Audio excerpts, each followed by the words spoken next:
Andrea Navarro, corresponsal de la agencia de noticias Bloomberg News aquí en la Ciudad de México.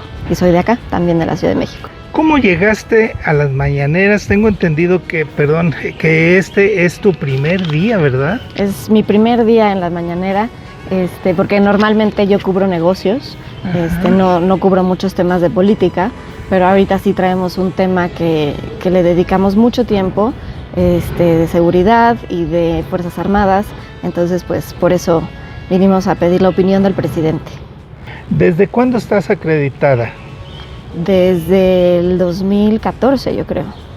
Tienes ya un rato viendo las mañaneras, platícame, sí. ¿Qué opinión te merecen como modelo de comunicación política? Pues tengo una opinión mixta, yo creo. Por un lado me parece que es un buen lugar para llegar, poderle preguntar así al presidente de frente, me parece muy valioso, pero luego yo creo que las demás secretarías sufren de tener que concentrar toda la información en la mañanera. Entonces, en otras ocasiones que hemos querido consultar a otras secretarías de Estado, te mandan a la mañanera y ahí se perdió esa comunicación y ese contacto y relación con otras oficinas de comunicación social.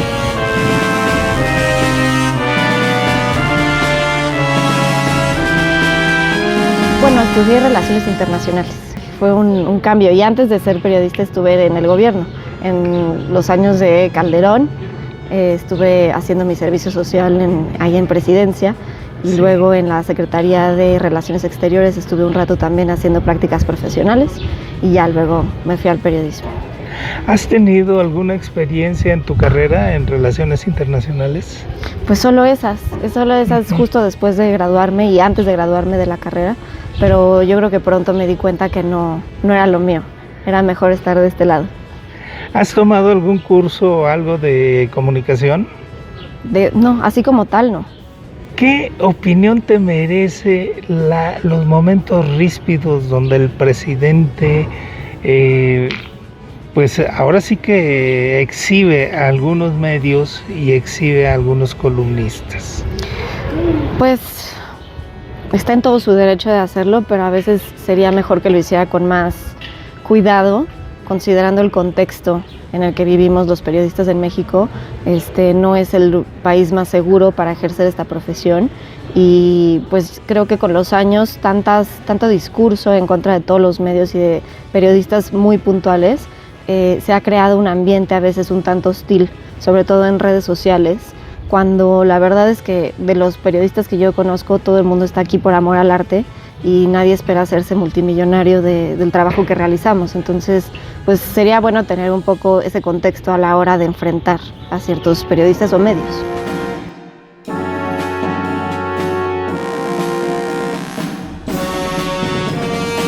Ojalá que sí, ojalá que sí. Yo pensaría que a lo mejor tener algunas de estas conferencias de prensa 1 o 2 veces por semana sería suficiente, pero de nuevo reactivar esas relaciones con las oficinas de comunicación social, que luego ahí también están los expertos de cada tema y donde se puede encontrar información de calidad y tener un diálogo más cercano, porque luego a veces también lo que pasa en la mañanera es que pues uno tiene una chance de preguntar 1 o 2 preguntas, pero es difícil entrar en detalles, comparar números, que sí se puede hacer a lo mejor con una oficina más pequeña.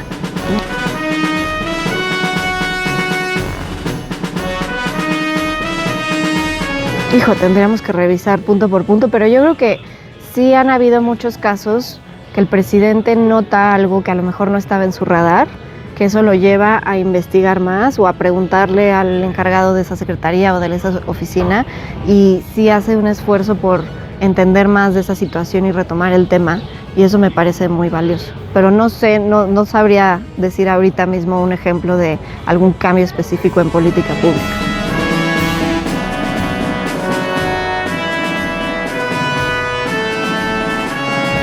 Claro, pues yo creo que los periodistas que están ahorita aprendiendo, estudiando, pues esto es lo que están viendo, ¿no? Esta es la manera en la que ellos conocen que se lleva la comunicación desde un gobierno y como digo, pues no creo que antes era perfecta, pero creo que expandir los canales con otras secretarías sería mejor.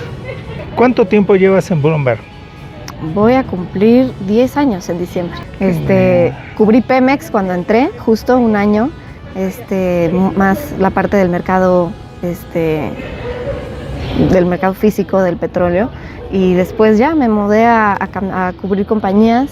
Entonces pues ahí he estado en telecom, industriales, aeropuertos, aerolíneas, y pues todo es muy interesante, siempre hay algo que aprender.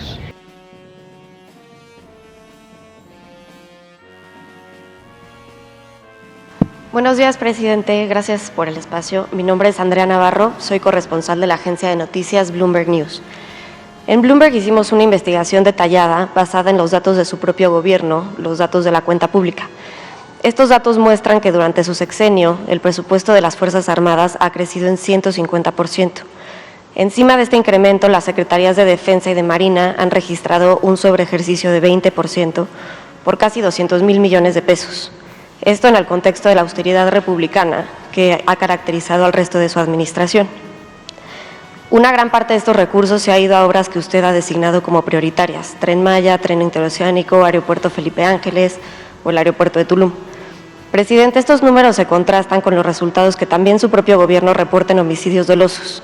Hasta ahora van más de 170,000, que son 34,000 más que en el sexenio de Enrique Peña Nieto y 67,000 más que en el sexenio de Felipe Calderón. Con estos resultados, ¿usted considera que ha sido la mejor idea seguir priorizando obras de infraestructura a la seguridad de los ciudadanos? Gracias. Bueno, mira, aquí explico eso. Y lo he dicho muchas veces. En general, la diferencia de nosotros con los neoliberales o neoporfiristas es que nosotros tenemos una fórmula que ellos no aplican, que es completamente opuesta a lo que ellos llevan a la práctica, ¿no? Nosotros sostenemos y se lleva a la práctica el que no se permita la corrupción. Es sencillo, es una fórmula sencilla. ¿Pero eso cómo afecta a los homicidios dolosos? Si no hay corrupción y no hay derroche en el gobierno, porque si no hay corrupción ahorramos. Ya no hablemos de cuestiones morales. Nada más imagínate cuánto nos ahorramos por no permitir la corrupción. Yo calculo que más de 2 billones de pesos nos hemos ahorrado por no permitir la corrupción. Porque era muchísimo lo que se robaba, más de lo que imaginamos. Aquí hay una relación, un listado de algunos casos de corrupción. Entonces, eso nos ha permitido liberar fondos para el desarrollo. Siempre sostuve, la corrupción no solo hay que combatirla por razones de índole moral, sino porque es una fuente de financiamiento para el desarrollo. Esa es una parte.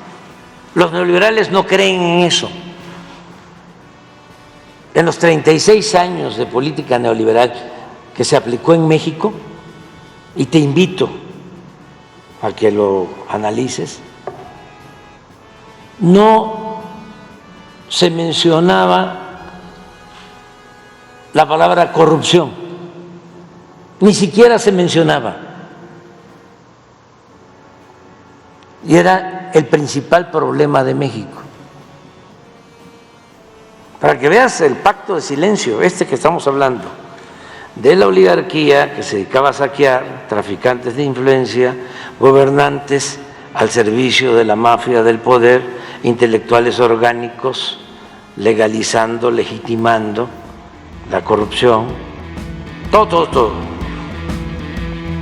Como en el porfiriato, que existían los científicos, o sea, toda una estructura del poder.